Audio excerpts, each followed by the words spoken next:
Today here in the dungeon, I'm going to share with you my top 7 tips of how to be successful in the musical instrument industry.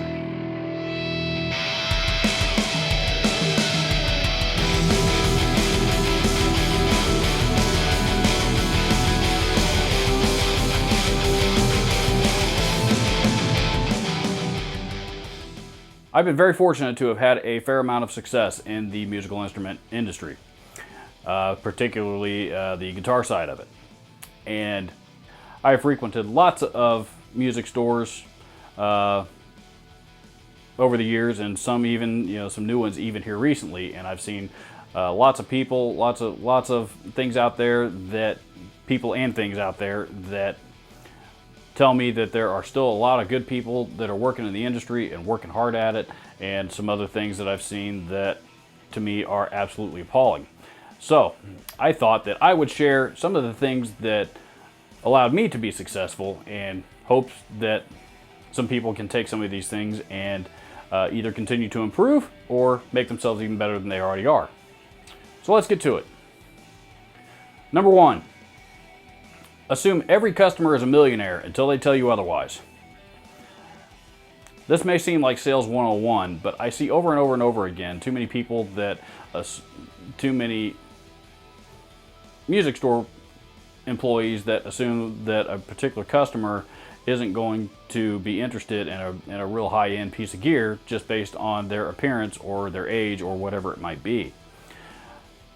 You never know who is going to surprise you out there. So one thing that made me successful is I always started at the top. If somebody came and said they were looking for an acoustic guitar, we went straight to the Taylors and the Gibsons and the Martins, and we started at about the $3,000 range and worked our way down from there. If that is out of somebody's price range, they will tell you, and that's okay. Then when that happens, then you step your way down, and it's also okay to ask what kind of price were you looking to be in. Then you can get a better gauge of where you need to be.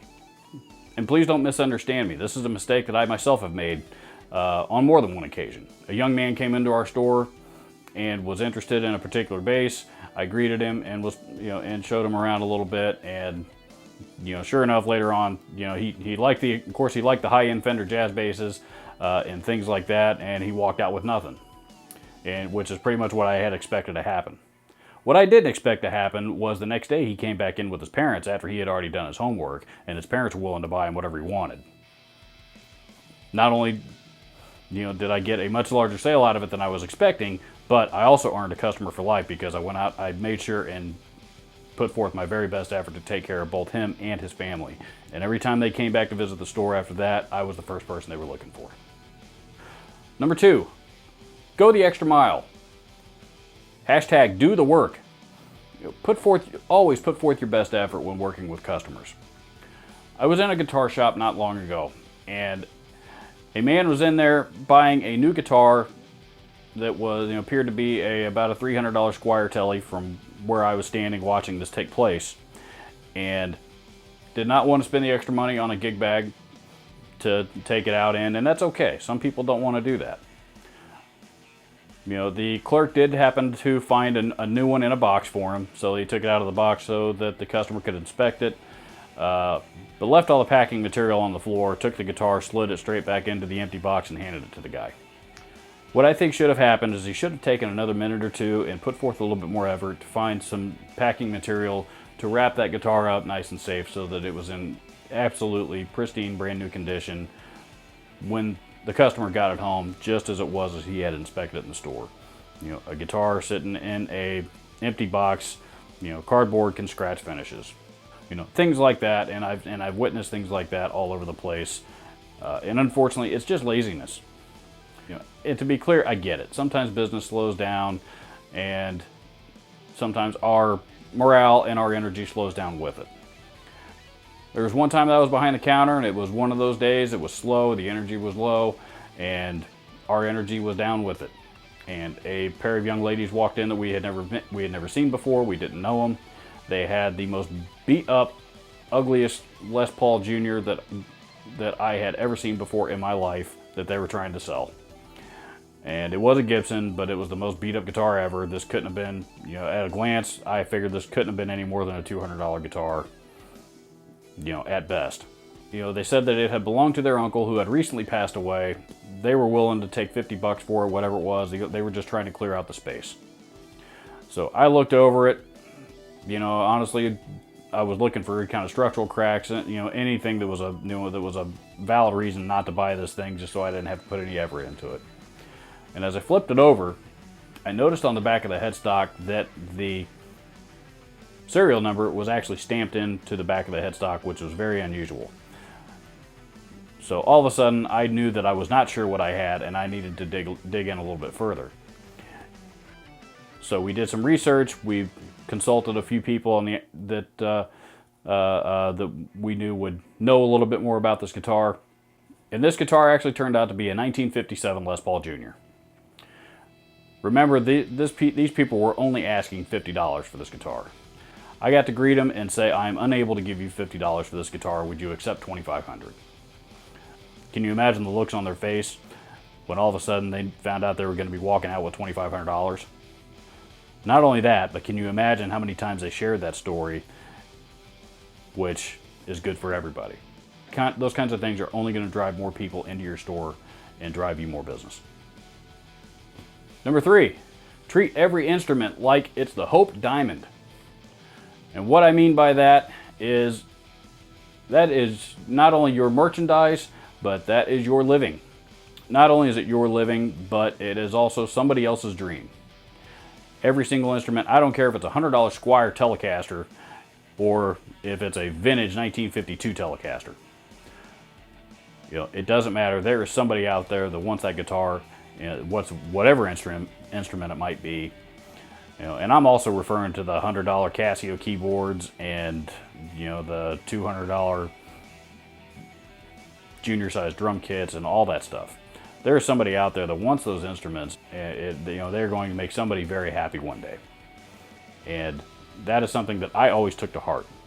Therefore, if you are an employee at a musical instrument store, a polish cloth in your back pocket absolutely needs to be part of your uniform every single day. And if you see something that needs to be polished up, that is why you carry it with you. Treat every instrument in the building like it is a priceless artifact. Sometimes things happen, guitars get knocked off stands, they drop, customers come in and beat them up from playing around with them. That stuff's going to happen. We can't avoid it. But there are the things that we absolutely can take care of. If you see fingerprints on the side of a lacquered drum kit, take a minute and clean it off. You're only going to help yourself in the long run. Number 4, make sure every customer gets the best deal. And no, I am not suggesting that you offer every single customer that walks in the door a discount. That's not what I'm saying. What I am saying is, particularly if you are working at a larger company that runs sale weekends, particularly around around a holiday, let's say Memorial Day weekend, for example. Part of the reason why they are there is because that is a very lucrative time for customers to shop for musical instruments because they can get a discount. Don't deprive them of that. If they don't have a discount, even if they didn't know a sale weekend was going on, you do not want to have a conversation with somebody that says, hey, I was in there and bought this on Memorial Day. I paid full price for it. How come I didn't get a discount like everybody else? You do not want to be on the receiving end of that conversation. Make sure that they get the best deal that they can. And more importantly, if you give them a discount and they weren't expecting it, you're only going to earn their trust more and make them want to come back and do more business with you in the future. Again, I am not suggesting you offer every single customer that walks through the door a discount, for for absolutely no reason whatsoever. But, if there is an opportunity for somebody to save a few bucks, I believe it is the right thing to do to make sure that you help them out with that as best they can.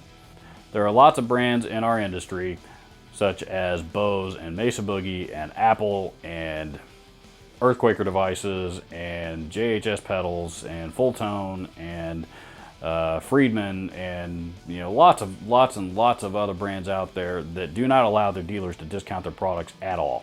That stuff is always exempt from coupons and sales and discounts and all that kind of stuff. So when you do get to sell those things, you get to sell those at full price.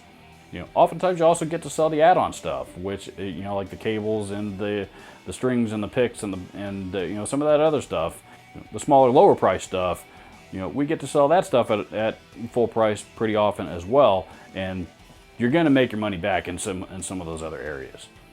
Always take care of the customer and make sure they're getting the best deal that they're getting the deal that they deserve. Number 5, do your homework. Your job does not end as soon as you clock out and walk out the door. We have to be able to keep up with current trends within the industry. What things that, what is it that people are interested in? What are the hot new products, and why are they so popular? Why are they creating such a buzz? Why were they such a big splash at the NAMM show this year? How do these things work, and more importantly, how is that a benefit to your customer or a specific demographic of customers? These are things that we all have to know. The history of these instruments is also very important. You want to know what really annoys customers is when they walk into a guitar shop to ask questions about a particular guitar, and the associate that's helping them doesn't know anything about guitars or doesn't know where to find the answer.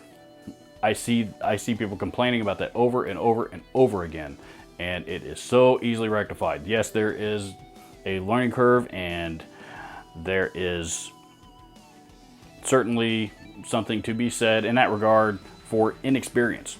Everybody knows nothing at some point.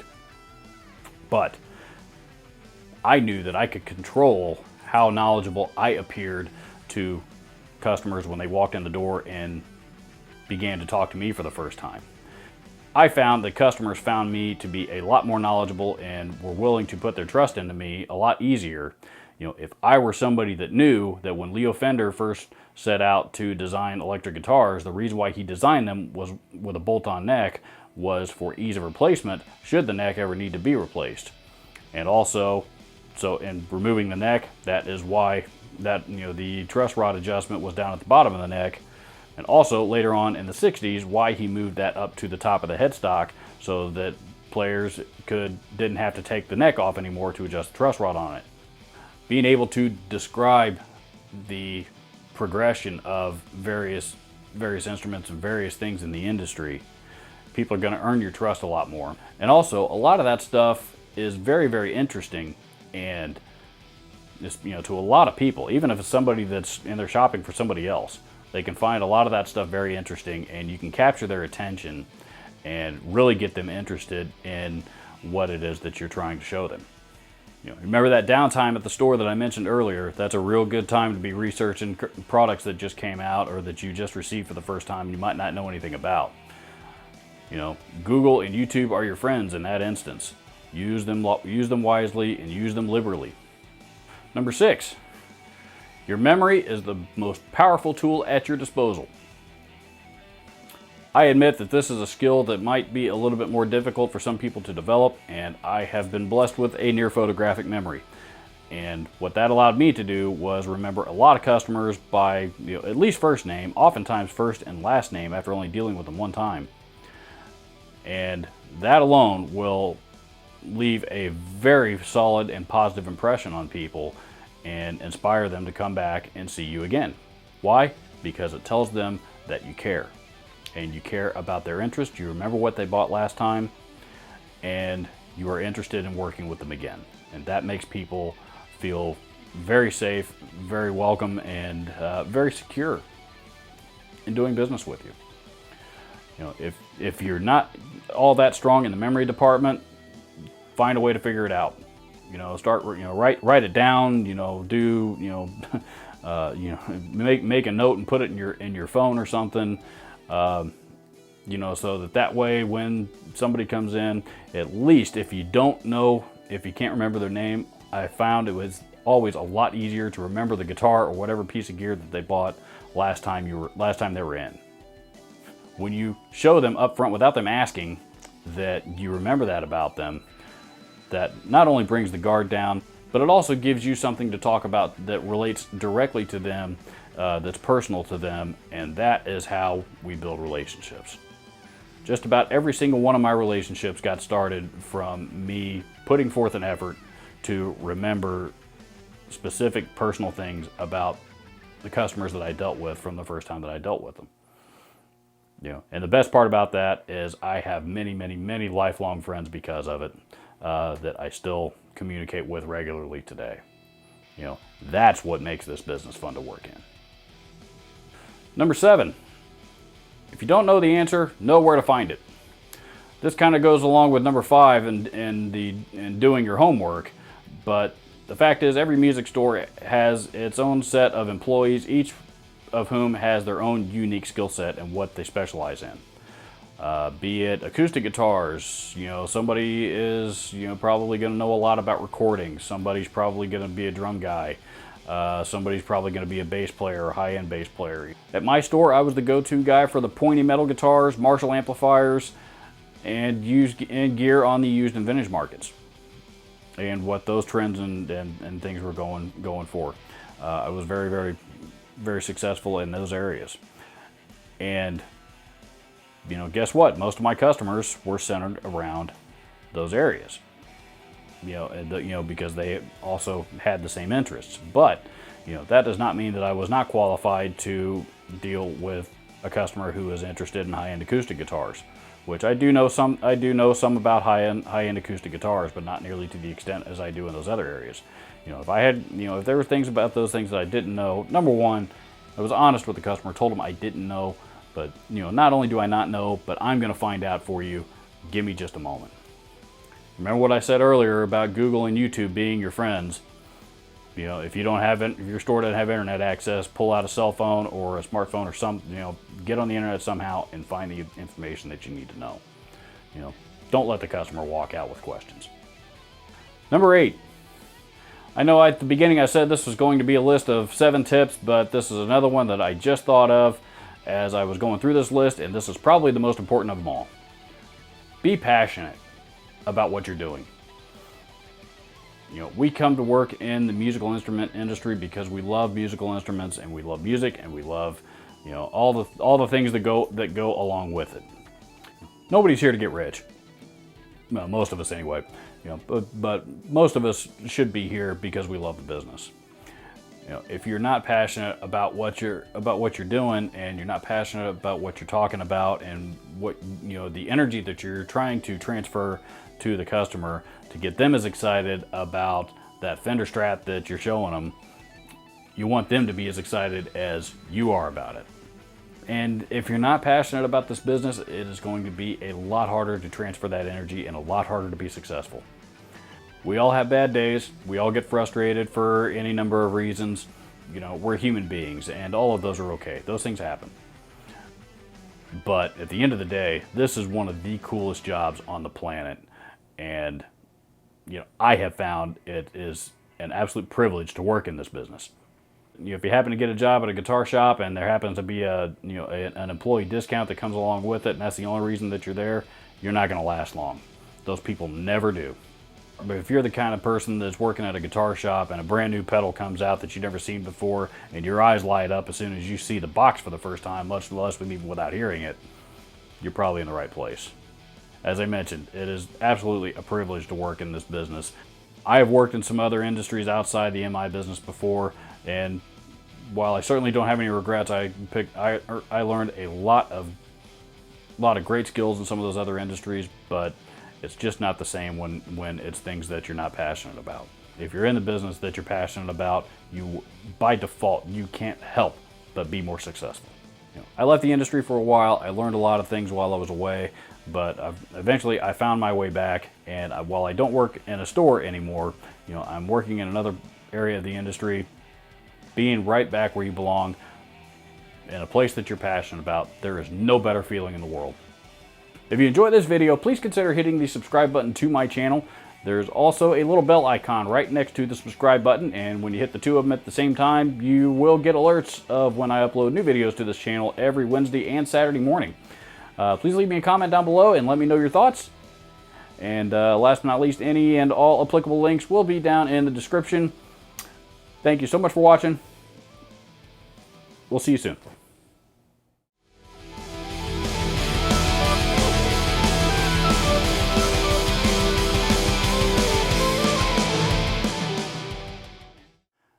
know what? There are tons of young people out there that want to get involved in music and do not have the means to do so.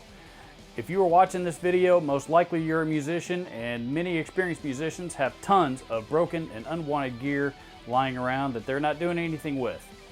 Please visit my friends at Share the Music on Facebook at the link below and learn how you and your unwanted gear can help change somebody's life.